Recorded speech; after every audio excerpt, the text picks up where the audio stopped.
तस्वीरें अरविंद केजरीवाल के सरकारी आवास की हैं, जहां सोमवार की सुबह सुबह जाट समाज के नेताओं का जमघट लगा। अरविंद केजरीवाल ने सबका स्वागत किया और फिर जाटों को उनकी बरसों पुरानी मांग यानी आरक्षण की याद दिलाई।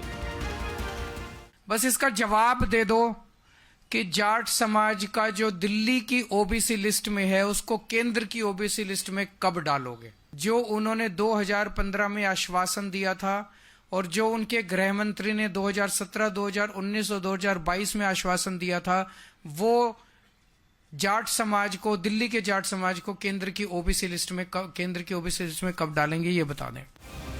दरअसल दिल्ली में वापसी के लिए केजरीवाल हर कोर कसर पूरी करने में जुटे हैं। जाट दिल्ली में बीजेपी का मजबूत वोट बैंक माना जाता रहा है। 2020 में बीजेपी भले ही दिल्ली में हार गई, लेकिन उसे जाटों के 59% वोट मिले थे। आम आदमी पार्टी को 38% जाटों का वोट मिला, जबकि कांग्रेस पर दिल्ली के सिर्फ 1% जाट वोटरों ने भरोसा किया था।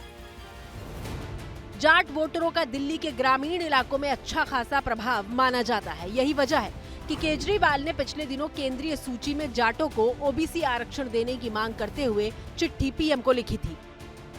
अब उसी कड़ी में जाट नेताओं से मुलाकात की है।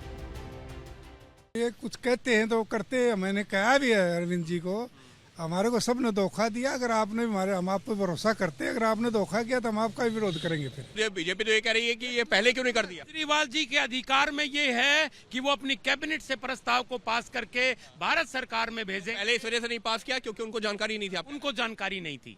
जब उनके संज्ञान में ये बात आई तो उन्होंने तुरंत लागू किया। दिल्ली की राजनीति में जाट आरक्षण के मुद्दे को उभार कर केजरीवाल बीजेपी के वोट बैंक को तोड़ना चाहते हैं, लेकिन बीजेपी ने भी मजबूत किलेबंदी कर रखी है। केजरीवाल के खिलाफ जाटों के बड़े नेता प्रवेश वर्मा को उतार रखा है, जिन्हें सीएम का चेहरा माना जा रहा है।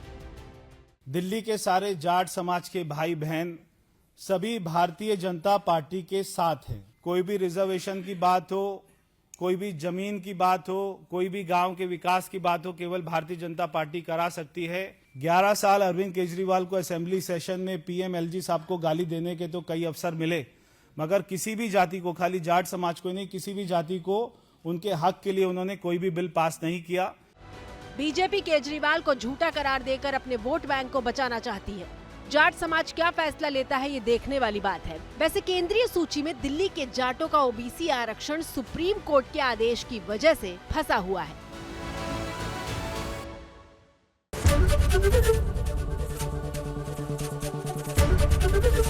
एबीपी गंगा, खबर आपकी, जुबान आपकी।